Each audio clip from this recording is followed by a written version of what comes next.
Yolumuz Qarabağadır. Qarabağın gözəlliyi bizi gözləyir.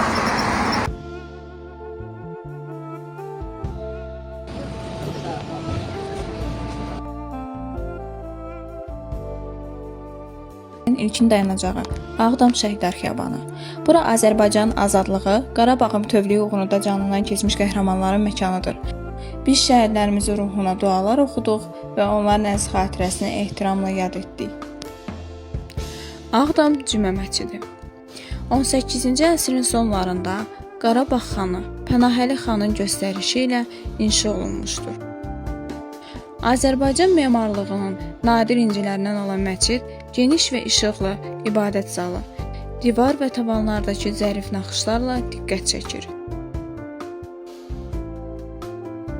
1993-2020-ci illər arasında işğal altında olan məscid ağır dağıntılara məruz qalmışdır. Bu gün isə yenidən dirçəlir və Qarabağın mənəvi dirçəlişinin rəmzi kimi ucalır. Qarabağın qəlbində Xocalaya cəmi 5 km məsafədə ucalan Əsgəran qalası 18-ci əsrdə Qarabağ xanı Pənahəli xanın göstərişi ilə inşa edilmişdir. Məqsəd Şuşaya gedən yolu və xanlığın sərhədlərini qorumaq idi.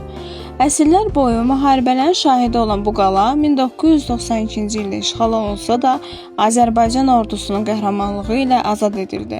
Bu gün Əsgəran qalası Qarabağın tarixi irsini və qələbə ruhunu yaşadan möhtəşəm bir abidədir. Xan kəndi adından göründüyü kimi xanın kəndi. 270 illik tarixi olan Xankəndi şəhəri Qarabağ xanlarının istirahəti üçün yaşayış məskəni olmuşdur. 20-ci əsrdə isə Azərbaycan mədəniyyət və sənaye mərkəzi kimi inkişaf etmişdir. Şuşaya gedən yol hər addımda Qarabağın möhtəşəm təbiəti göz önündə açılır. İsa bulağı Qarabağın meşəli ərazisində dəniz səviyyəsindən təqribən 1500 metr yüksəklikdə yerləşir. Bulağın suyu soyuq, təmiz və xeyirli sayılır. Ətrafındakı dağ mənzərələri və təmiz hava İsa bulağını həm tarixi, həm də təbii bir xəzinə kimi təqdim edir.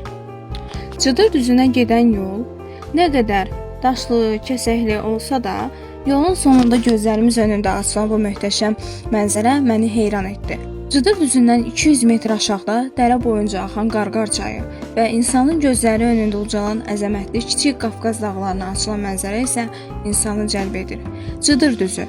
Onun dillər əzbəri olan gözəlliyi haqqında nə qədər danışsam da azdır.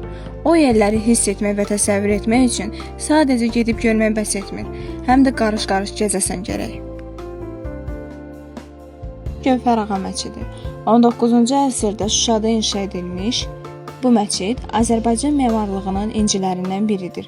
Geniş ibadət zalı, zəngin ornamentlər və minarələri ilə klassik Azərbaycan memarlıq üslubuna əks etdirir. 2020-ci ildə azad olunmasından sonra məscid bərpa edilmiş, ilkin memarlıq üslubu qorunmuş və ziyarətçilərin istifadəsinə açılmışdır. Bu məscid həm dini ibadət, həm də Qarabağın mədəni irsinin simvolu kimi böyük əhəmiyyət daşıyır.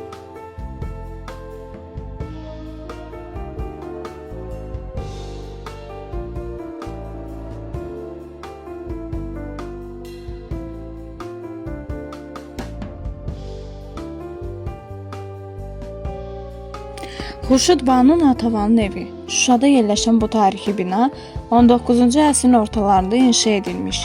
Natavanın fəaliyyət göstərdiyi məkan olmuşdur. 1992-ci ildə işğal dövründə ev ciddi dağıntılara məruz qalmışdır.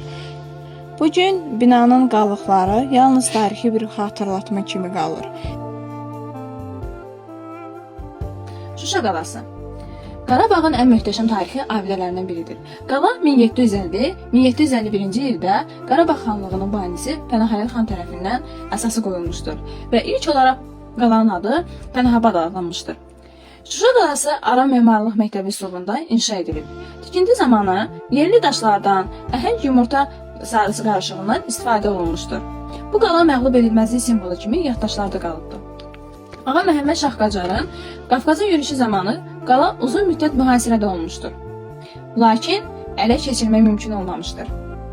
Şanlı qələbədən sonra bu abidələrdə Azərbaycan bayrağı dalğalanmaqdadır.